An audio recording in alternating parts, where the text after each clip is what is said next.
Lissouba, il a eu le pouvoir. Il a tenté, moi j'étais en exil à Brazzaville. Il a envoyé ses hommes vers Mpila chez Sassou. C'était là le début de la guerre du 5 juin. Laissez Kabila, il est déjà fragilisé. Et je suis en train d'interpeller l'autorité politique. Oh, Babengi monté à Koulouna. Le VPM intérieur, Germain Sabani, monté à Koulouna. Botalandenge Lelo a été comme un gouvernable. C'est-à-dire, l'État n'a plus la force vis-à-vis à Bagank, Bakoulouna. Le problème qu'il y a, c'est quoi? Makamboyo, la force du progrès antibal, Salaki. J'ai appelé M. Topin, c'était pour demander audience na président de la République.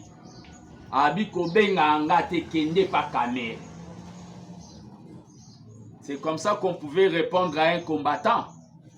Il a fait ça chez beaucoup de combattants. Allez vers résidence. Il y a un président honoraire. Beaucoup risquaient de faire ça. Mais c'est Kabila où a une intention à mabe. Raison ya ko sala o babe quelque chose. Ato ya IDPS Mobondo, Yeteni Longondo avec prénom Covid-19 avec le jeune homme Jacob et à Chalère de l'IDPS. Bateau ya IDPS Mobondo wana. Coco qui serait dans le Nouveau Testament. Je vais communiquer sur la situation au sein de mon très cher parti, l'Union pour la démocratie et le progrès social, UDPS, Bar Tshisekedi, et la situation générale du Congo.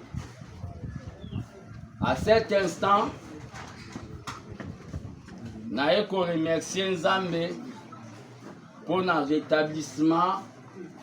Il y a Mokonzi Mboka, Oyo, Azalaki na ba malaise, atombaki malade. Nzambe asali grâce, nous sur l'équipe bien. Et je profite de cette occasion pour naebisa na ba combattants et combattants, il y a eu deux PES en particulier. Pe na oyebisa na ba peuple congolais nyonso ba salaka o ba portaka choix na bango sur Félix Tshisekedi.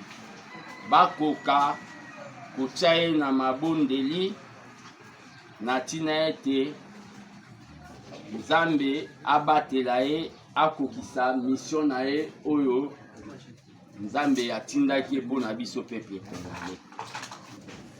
Et na koti lisusu mpona yebisa na bao babengi ba conseiller ya communication ya Mokonzi Mboka que prochainement batika kopesaka ba communiquer que Mokonzi abeli que Mokonzi ceci batika ba diarrhée verbale. Mokonzi peuple ayeba ata salaka petit besoin. Mokonzi peuple akoyeba te ke abelaka parce que azana no babengi magistrat suprême, azapo babengi commandant suprême ya ba armée toza na guerre, bazana o babengi front bayoka ke commandant suprême abela eko kitisa bango moral. Prochainement, vraiment arrêtez à voir vos diarrhées verbales là. Na bamboke ebele neti ba Corée pa mutu amukuse. Na bamboke ebele neti pa ba Poutine. Kuna bayebi ke Mokonzi azakaka Mokonzi, donc pe Mokonzi c'est une personne sacrée. Pe tout le monde même na ba vieille démocratie net na ba France, François Mitterrand a Koufaki, mais ça a pris quelques jours pour communiquer na batu. Awa musée a Koufaki, bande onabiso ya fidèle bazwaka tanti basala o babengi remplacement na ende to monaka. Donc faire des communiqués pareils, mutumswa linga fatia ko piquer pe crise. Prochainement, il faut savoir ce qu'il faut dire parce que tous en a état au babengi ou na benga état de guerre. Na elelo lisusu surtout kolobela Sony oyo quelques militants ya UDPS mon parti o bazo mimona baza gonflé o bazo mimona ba super combattant basalaki lobi na o babengi palais du peuple.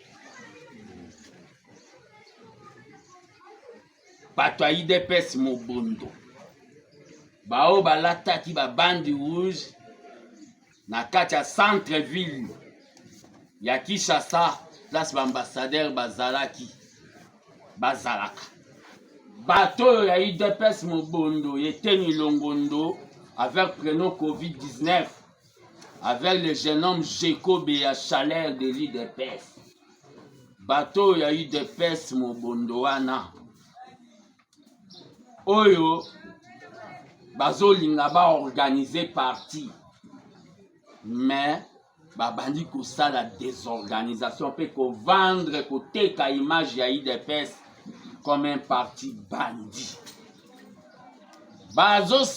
Basali soni na mokonzi ya mboka na niveau babengi national pe na niveau babengi international pe na lingomba yao babengi international socialiste. Bakei kosalo babengi bagarre banditisme bakei kosala kikuluna nao babengi siège yao babengi ya institution palais du peuple, terrain non touchable, terrain oyo mutako ko violer.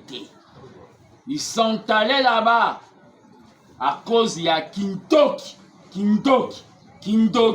on a bien la sorcellerie du jour, attaqué le secrétaire général Augustin Kabuya Mwanabute, honorable. C'est vraiment de la sorcellerie. Oh baluba boulogie. Augustin Kabuya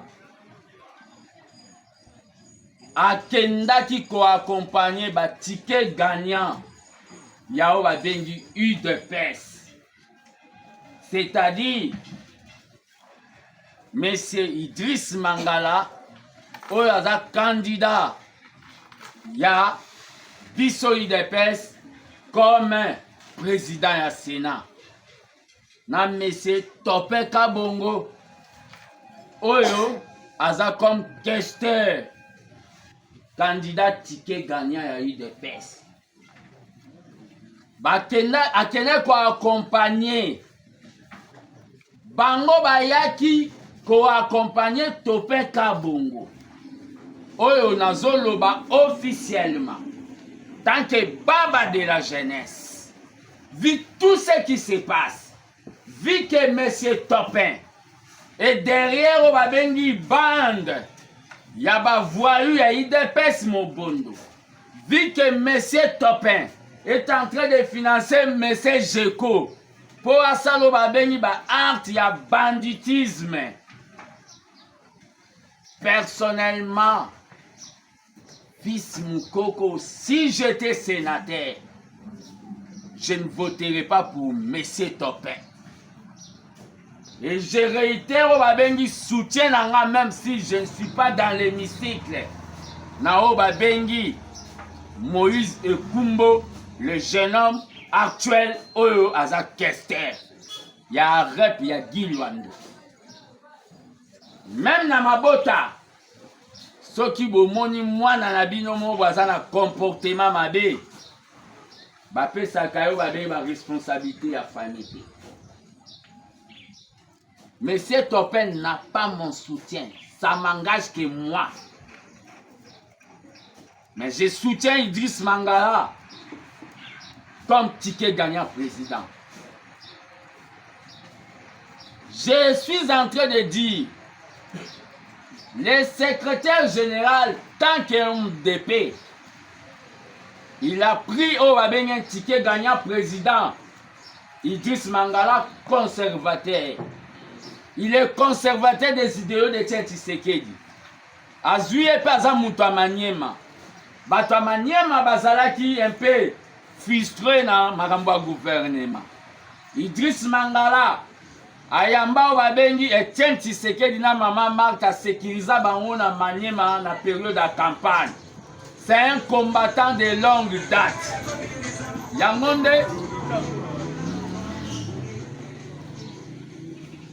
s'il vous plaît, Idriss Mangala c'est un combattant de longue date.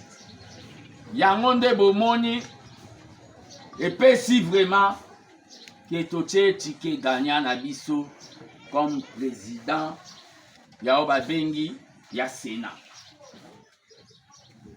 Les lobes combattants, de manière officielle, M.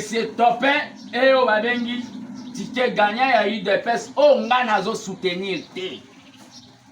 La démocratie, c'est la loi de la majorité, protection de la minorité. Nazo soutenir yété. J'ai mes raisons d'en soutenir yété. Ba raison n'angé zaboui. Monsieur Topin, l'air azalaki na président de la République, a combattu ba bengi barrière pour na ba combattant pour ba mona mokonzi mboka. Monsieur Topin, azana kati ya ba makambu oyo ya ba forage.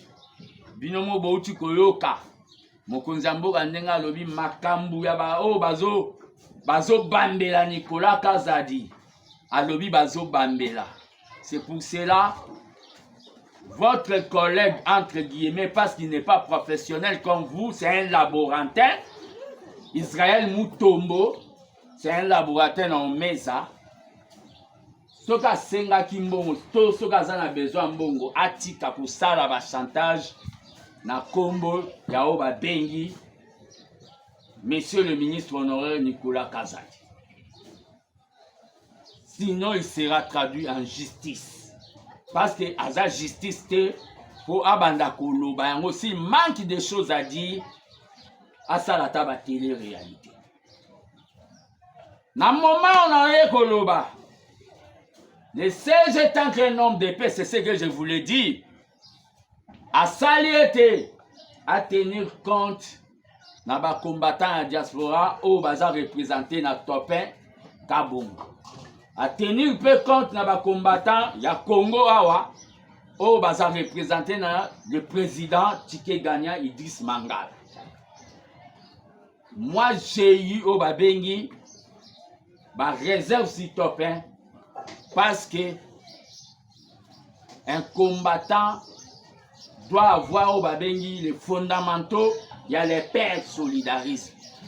Vous savez un jour quand on m'avait accusé, l'air naloba que ba combattant pour se faire justice t'es na 100 jours, il y a monsieur le Vital Kamerhe, président de l'Assemblée nationale actuelle. Au départ comment non na mona eboité. Même les gars ministre de l'économie non na kenda na cabinet na yé. Mais j'avais donné mon point de vue avec les combattants à la juge T. De Bandegonapsa INC. Va se surchauffer. Un jour, j'ai appelé M. Topin. C'était pour demander audience à président de la République.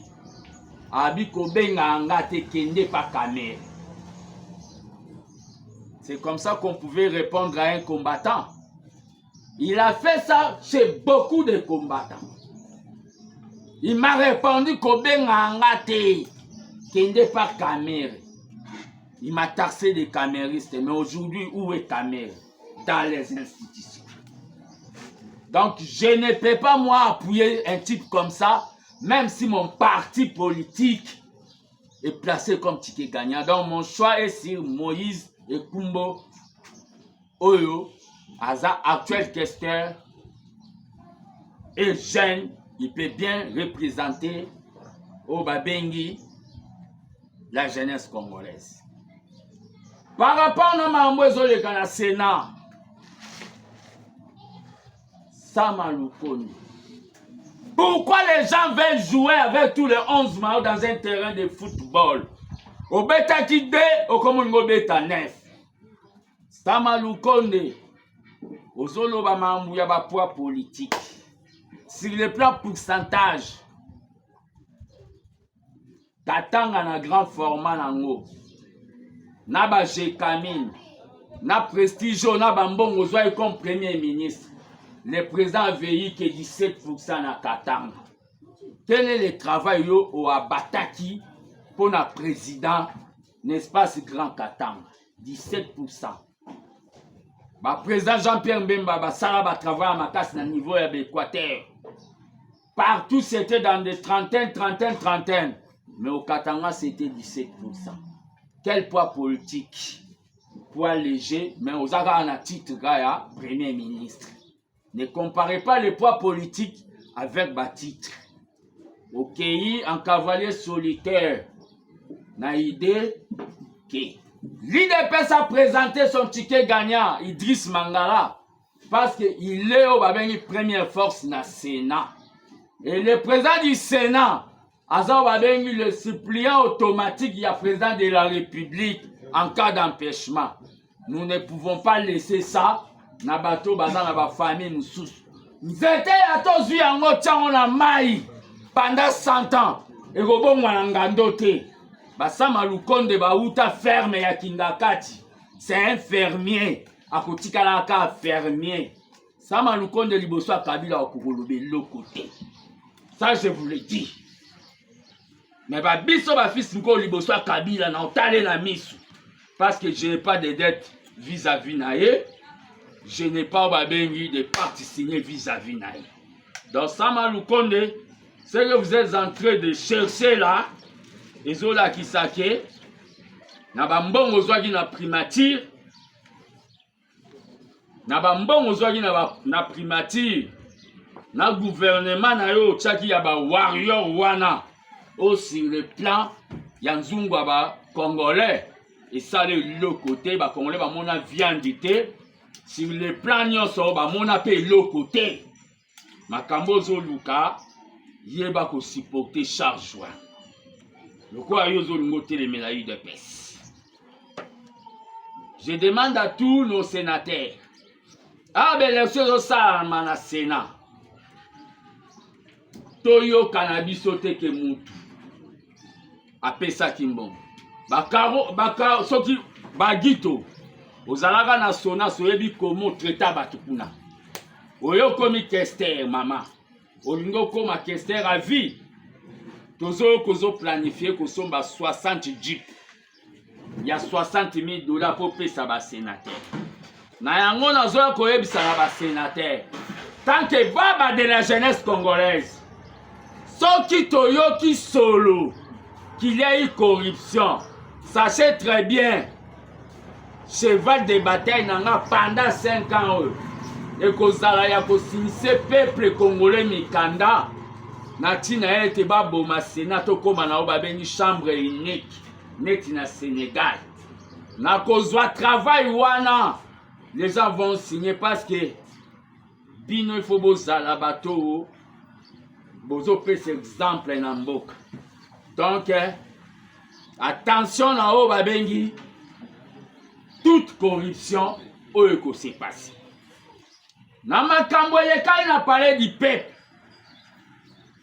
Les énormes checos qui se croient être au-dessus de la loi, qui chantent partout qu'à pire petit à président, amené au babengi des voyous, financés par bateau et au batopin, financés par bateau belé au balinga kakabaza na pouvoir, bakota na palais du peuple.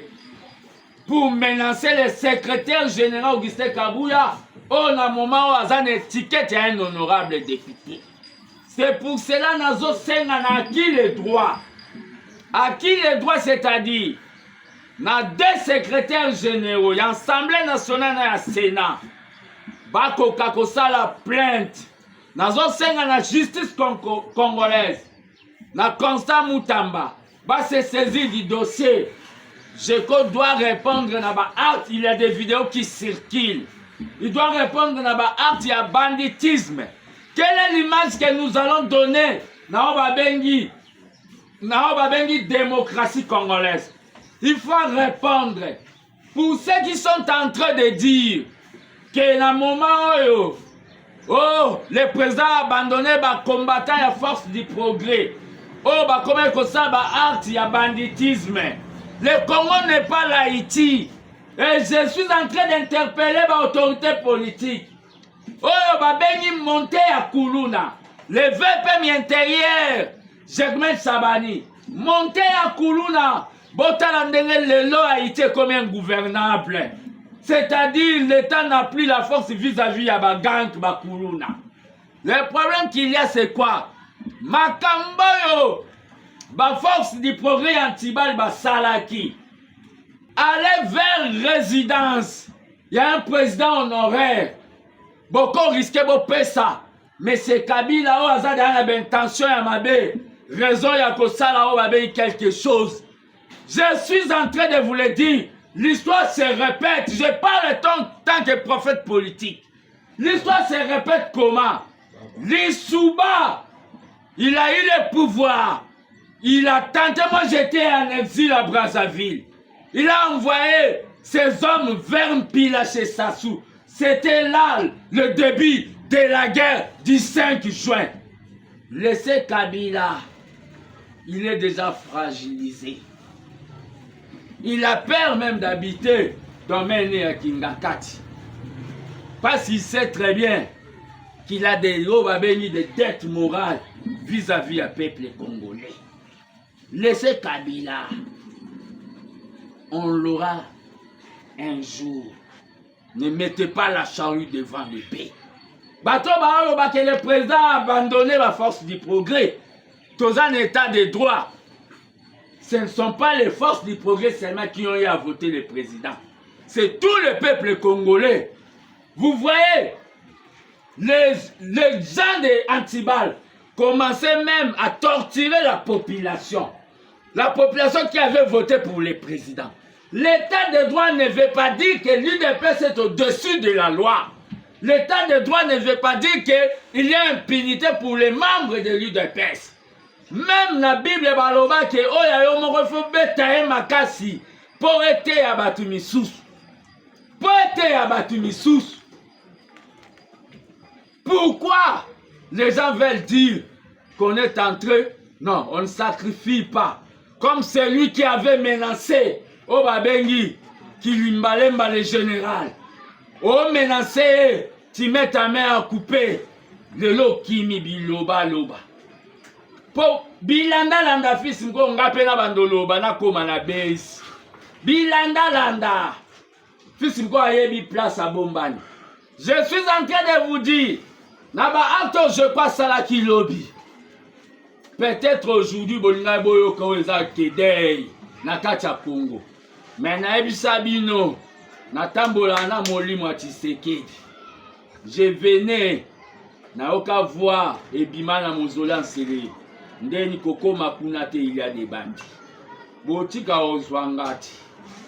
Botika ozwangati. Hein? Le problème est ça. Les jeunes hommes Jeko avec ces hommes, ils ont cassé. Mais ils ont tenté. Yakosalo Mabengi assassiné le secrétaire général Augustin Kabouya. Oyaza honorable, Azana costume honorable. Les deux secrétaires généraux doivent traduire M. Jacob en justice. Il n'est pas au-dessus de la loi. Va traduire en justice. Nous ne sommes pas venus au pouvoir pour faire des fous du roi. Nous ne sommes pas venus. Ah, Etienne Tshisekedi avait raison. Il avait raison quand il avait dit que notre élite sera une élite non violente. Si nous avions donné les armes avec ce genre de comportement, ici Antibal pouvait avoir des armes tuer les gens. Ici Jeko pouvait avoir des armes tuer les gens. Ici Mokato pouvait avoir des armes tuer les gens. Tshisekedi avait raison. Vous êtes en train de dire que vous voulez organiser les partis. Ce que vous êtes en train de faire, c'est l'organisation ou bien le désordre. Vous allez salir l'image du parti. Et au moment où vous avez dit que le président auti koleka na mbete hôpital aza en état de convalescence. Vous faites ces histoires là, vous faites ces genres d'actes. Idée na bino ezali ke lelo koyoka makambo wana soki esala akende to akufa. N'allez pas couper ce côté na marque bosalaka.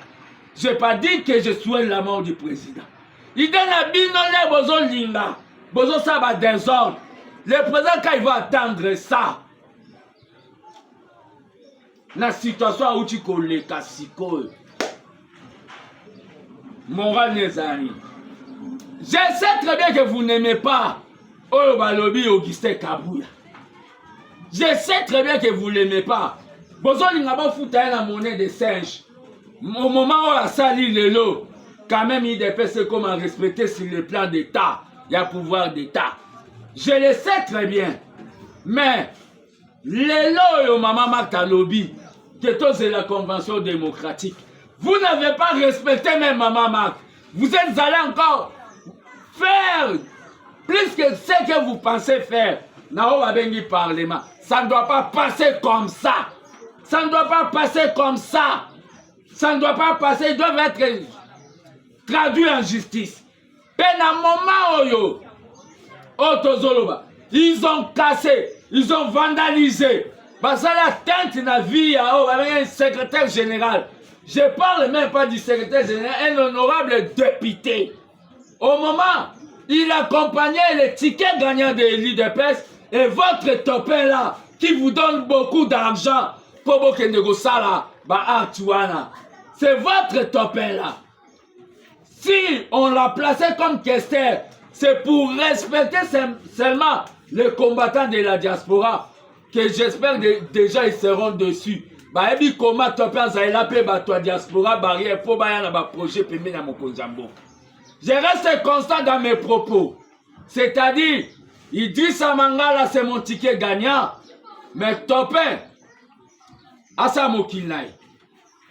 Je soutiens Obabei Moïse et Kumbo. Dans le moment où Tozoloba, c'est la honte.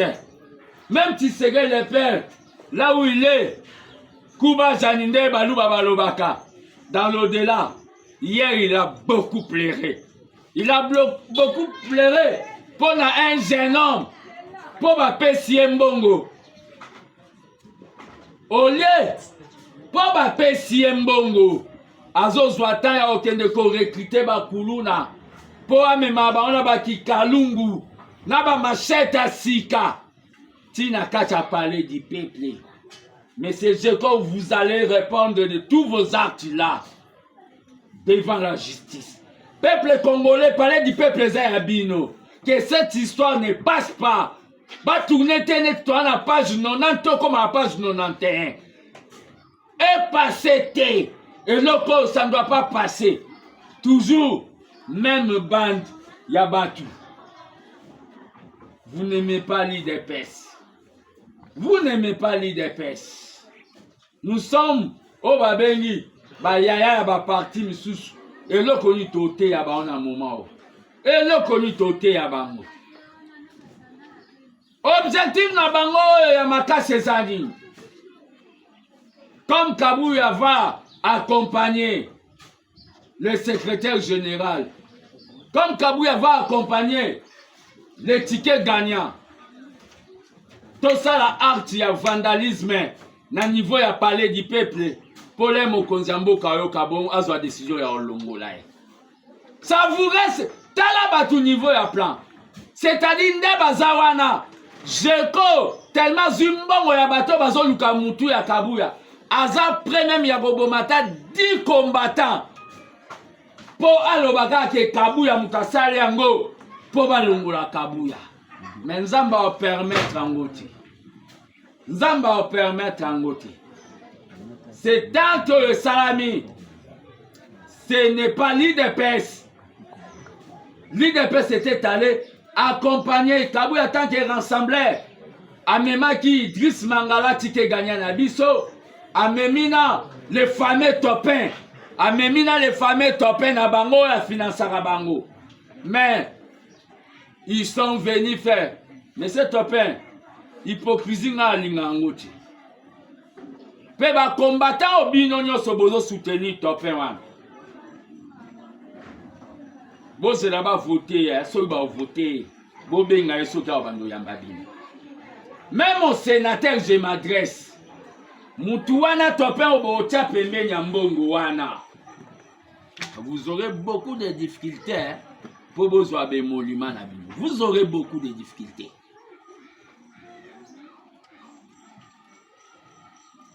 Personnellement, je ne sais pas là où Topin était dans la diaspora. Personnellement, je n'ai sur la Venezuela, sur la Costa Rica, sur la Colombie. Personnellement, je ne sais pas. Combattant.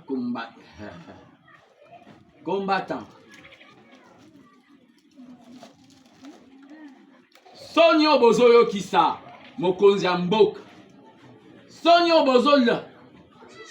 bozoyo kisa. Je crois tu es qui dans ces pays? Tu es qui? Copier n'est pas égal. Peba époque cocanité. Tu es en train de copier le salaire du PPRD. Tu es dans un parti démocratique. Copyright salaire du PPRD. Hein? Ah, quand est-ce que vous avez vu les gens du PPRD aller attaquer l'autorité dans le parti politique dans le milieu public? Quand est-ce que vous avez vu? Quand est-ce que vous avez vu?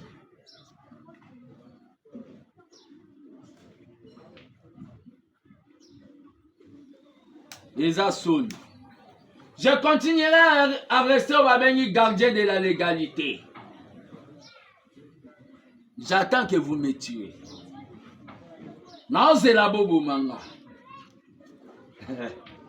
Nazozela ondebo obenga na téléphone obiki. Nazozela bobo manga. Vous comprendre que nazasu ya famille nangate. Mais nakoma ya famille ya ba Congolais.